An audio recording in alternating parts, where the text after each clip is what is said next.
आगे हम जो सेकंड पार्ट है वीडियो का, जो सेकंड पार्ट है उसमें आगे हम बात करेंगे जो पांचवा मूल अधिकार है। अभी तक मैंने जो वीडियो में आपको बताया फर्स्ट पार्ट था ये। अब जो सेकंड पार्ट है वो है पांचवा मूल अधिकार, संस्कृति एवं शिक्षा का अधिकार,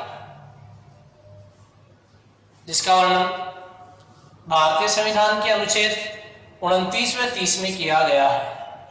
भारतीय संविधान के अनुच्छेद 29 व 30 में किया गया है। मूल अधिकार का नाम है संस्कृति एवं शिक्षा का अधिकार। ठीक है, अब देखते हैं अनुच्छेद 29। अनुच्छेद 29 का संबंध किससे है? तो अनुच्छेद 29 जो है उसका संबंध है अल्पसंख्यक वर्गों के हितों की सुरक्षा। अल्पसंख्यक जो वर्ग हैं उनके हितों की सुरक्षा।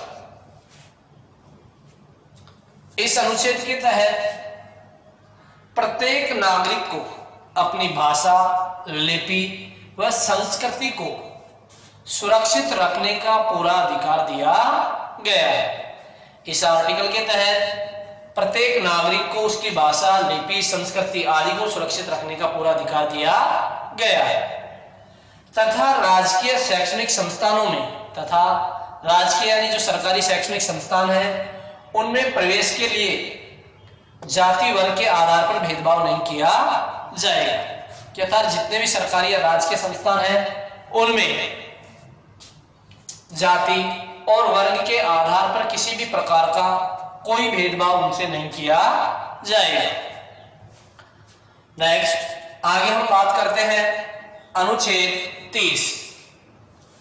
अनुच्छेद 30 का संबंध अल्पसंख्यक वर्ग को शिक्षा संस्थानों की स्थापना एवं उनके संचालन का अधिकार इस अनुच्छेद के तहत प्रदान किया गया है। आर्टिकल जो 30 है वो है अल्पसंख्यक वर्ग को शिक्षा संस्थानों की स्थापना एवं उनके संचालन के अधिकार से संबंधित है, जिसके तहत आगे हम इसमें बात करेंगे कि अल्पसंख्यक वर्ग को अपनी इच्छा अनुसार शिक्षण संस्थान की स्थापना एवं उसके संचालन का अधिकार प्रदान किया गया है, यह अधिकार प्राप्त है। राज्य द्वारा वित्तीय सहायता प्राप्त करते समय ऐसी संस्थाओं के साथ जाति, धर्म के आधार पर किसी भी प्रकार का कोई भेदभाव नहीं किया जाएगा। कहने का मतलब राज्य के द्वारा वित्तीय सहायता प्राप्त करते समय किसी भी संस्था के साथ जाति या धर्म के आधार पर कोई भी भेद नहीं किया जाएगा अर्थात सभी को समान दृष्टि से देखा जाएगा। ठीक है, ये था आर्टिकल 30।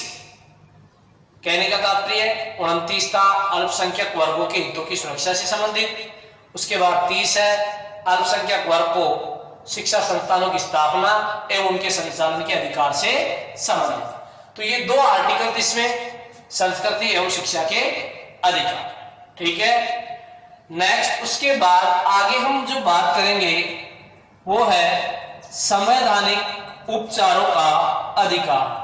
छठा एवं अंतिम जो मूल अधिकार है जो भारतीय नागरिकों को दिया गया है उसका नाम है संवैधानिक उपचारों का अधिकार। आर्टिकल 32, अनुच्छेद 32। ठीक है, इसमें हम देखेंगे यद्यपि संविधान में मूल अधिकार प्रदान किए गए, यद्यपि हमारे जो भारतीय संविधान है उसमें मूल अधिकार प्रदान किए गए हैं, किंतु इनकी उचित क्रियान्विति की व्यवस्था नहीं की गई। किंतु इनकी जो उचित क्रियान्विति है उसकी व्यवस्था इसमें नहीं की गई। किसमें? भारतीय संविधान।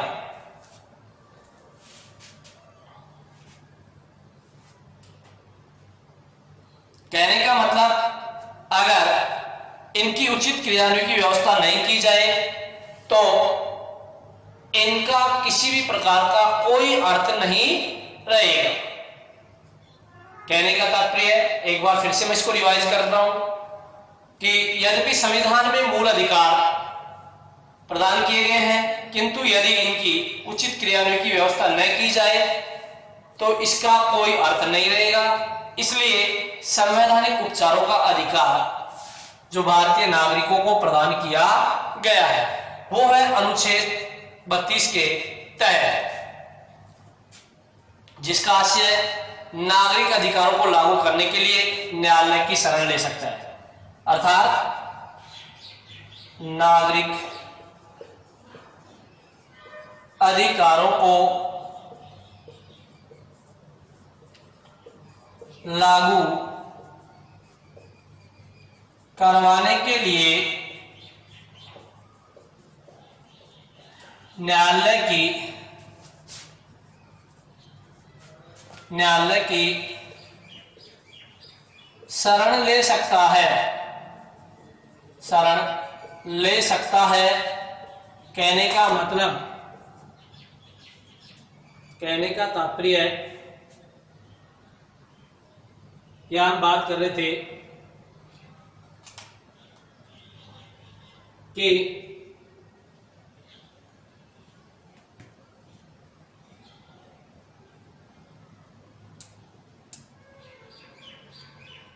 संवैधानिक उपचारों का जो अधिकार है अनुच्छेद 32 में जिसका वर्णन किया गया है, जिसका तात्पर्य यह है कि नागरिक अधिकारों को लागू करवाने के लिए न्यायालय की शरण ले सकता है। कहने का तात्पर्य है कि अगर सरकार के द्वारा या अन्य किसी व्यक्ति के द्वारा इनका हनन किया जाता है तो नागरिक इनकी रक्षा के लिए न्यायालय की शरण ले सकता है। यह था छठवां मूल अधिकार, संवैधानिक उपचारों का अधिकार। डॉक्टर भीमराव अंबेडकर ने अनुच्छेद 32 का महत्व स्पष्ट करते हुए कहा है, डॉक्टर भीमराव अंबेडकर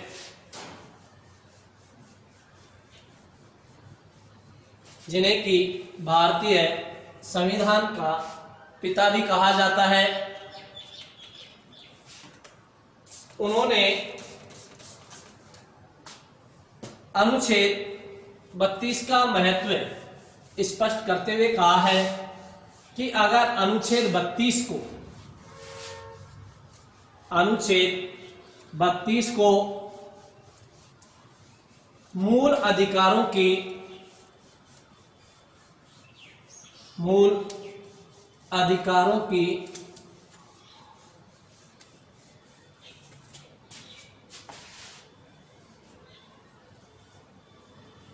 डॉक्टर भीमराव अंबेडकर ने अनुच्छेद 32 का महत्व स्पष्ट करते हुए कहा है कि संवैधानिक उपचारों के अधिकार के बिना संविधान शून्य प्राय हो जाएगा।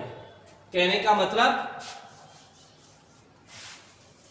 अनुच्छेद 32 के संबंध में डॉक्टर भीमराव अंबेडकर का मत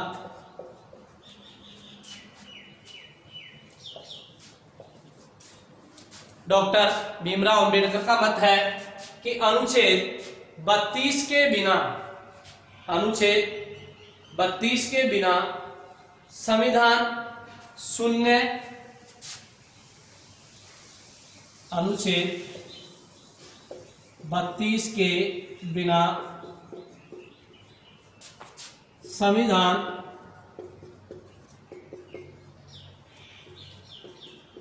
शून्य हो जाएगा।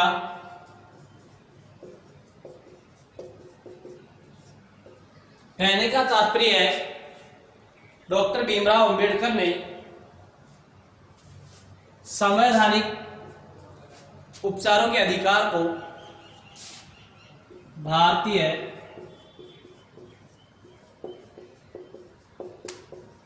संविधान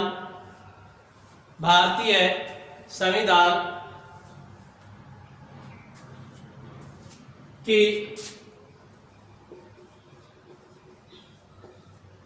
हृदय एवं आत्मा की संज्ञा दी है। कहने का तात्पर्य यहां हम बात कर रहे हैं संवैधानिक उपचारों के अधिकार के संबंध में कि डॉक्टर भीमराव अंबेडकर ने अनुच्छेद 32 के संबंध में अर्थात संवैधानिक उपचारों के अधिकार के संबंध में कहा था कि अगर अनुच्छेद 32 नहीं होगा संविधान में तो भारतीय संविधान निष्प्राण हो जाएगा। कहने का तात्पर्य वह शून्य हो जाएगा। क्यों? क्योंकि इसे भारतीय संविधान की हृदय व आत्मा की संज्ञा दी गई है। अनुच्छेद 32 के तहत सर्वोच्च न्यायालय एवं उच्च न्यायालय मूल अधिकारों की रक्षा के लिए अनुच्छेद 32 के तहत सर्वोच्च न्यायालय एवं उच्च न्यायालय, कहने का तात्पर्य अनुच्छेद 32 के तहत सर्वोच्च न्यायालय एवं उच्च न्यायालय मूल अधिकारों की रक्षा के लिए मूल अधिकारों की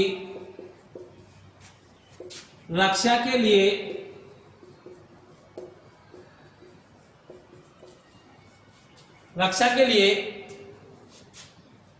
पांच प्रकार के लेख जिसको आप रिट जारी कर सकता है।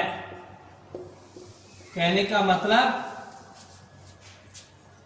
अनुच्छेद 32 के तहत सर्वोच्च न्यायालय एवं उच्च न्यायालय नागरिकों के मूल अधिकारों की रक्षा करने के लिए 5 प्रकार के लेख या जिसे रिट भी कहा जाता है रिट जारी कर सकता है। कहने का मतलब 5 प्रकार के लेख या रिट जारी कर सकता है, जिनका नाम क्रमशः निम्न प्रकार से है। पहला है बंदी प्रत्यक्षीकरण लेख। बंदी प्रत्यक्षीकरण लेख।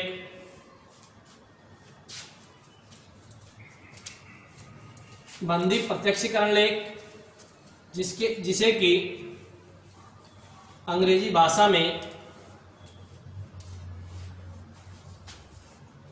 हैबियस कॉर्पस कहा जाता है। हैबियस कॉर्पस भी हम कह सकते हैं या बंदी प्रत्यक्षीकरण लेख भी हम इसे कह सकते हैं। दूसरा है नंबर 2 परमादेश। दूसरा है परमादेश जिसे मैंडेमस भी कहा जाता है, जिसे मैंडेमस भी कहा जाता है। हैबियस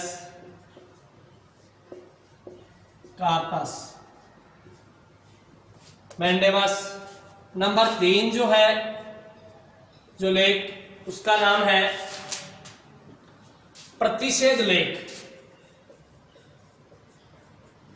प्रतिषेध लेख जिसे कि अंग्रेजी भाषा में प्रोहिबिशन भी कह सकते हैं। नेक्स्ट इसके बाद नंबर 4 उत्प्रेक्षण लेख। उत्प्रेक्षण लेख जिसे क्यो वारंटो कहा जाता है। नंबर 5 जो है अधिकार प्रच्छा सेट्री ओरारी जिसका नाम है सेट्री ओरल। कहने का मतलब ये 5 प्रकार के लेख या रिट जारी कर सकता है कौन? उच्च न्यायालय एवं सर्वोच्च न्यायालय मूल अधिकारों की रक्षा के लिए, अर्थात अनुच्छेद 32 के तहत। नेक्स्ट, इनके बारे में आगे के जो वीडियो है उसमें हम देखेंगे कि बंदी प्रत्यक्षीकरण लेख क्या होता है, परमादेश क्या होता है, प्रतिषेध लेख क्या होता है, उत्प्रेक्षण लेख क्या होता है, अधिकार परीक्षा किसे कहा जाता है। कहने का तात्पर्य है, एक बार आप सभी इसको नोट कर लें।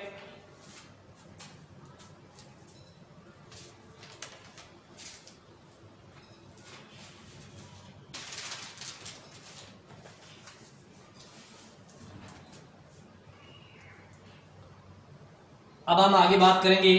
पहला है बंदी प्रत्यक्षीकरण लेख। बंदी प्रत्यक्षीकरण लेख के तहत यह लेख उस व्यक्ति की प्रार्थना पर, यह जो लेख है उस व्यक्ति की प्रार्थना पर जारी किया जाता है जो यह समझता है कि उसे अवैध रूप से बंदी बनाया गया है।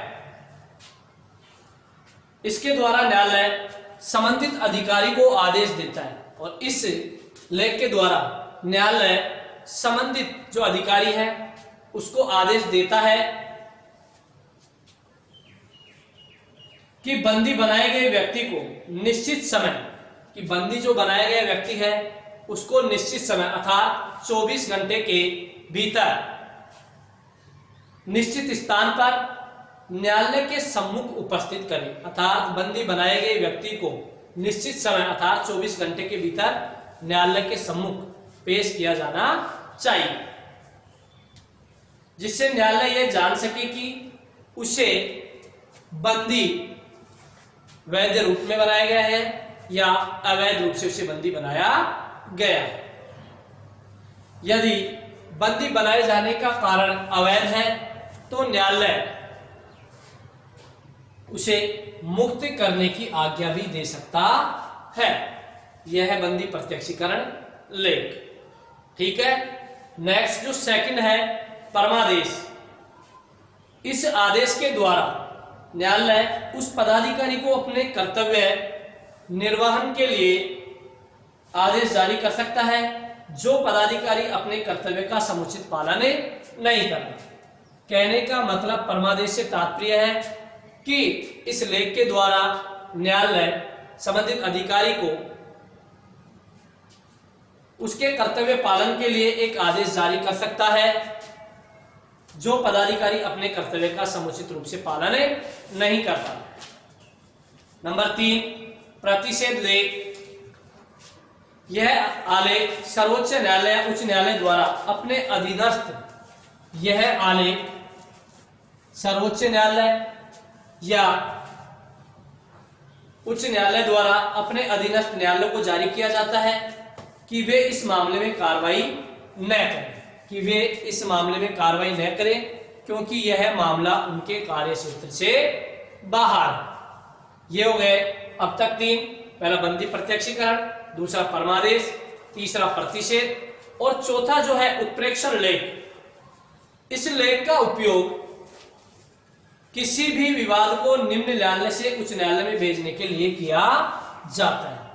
किसी भी विवाद को निम्न न्यायालय से उच्च न्यायालय में भेजने के लिए इस लेख का प्रयोग किया जाता है या इस आलेख का प्रयोग किया जाता है, जिससे कि वह अपनी शक्ति से अधिक अधिकारों का प्रयोग न कर सके, अधिकारों का प्रयोग न कर सके। नेक्स्ट आगे जो है अधिकार परीक्षा। अंतिम जो है आलेख उसका नाम है अधिकार परीक्षा।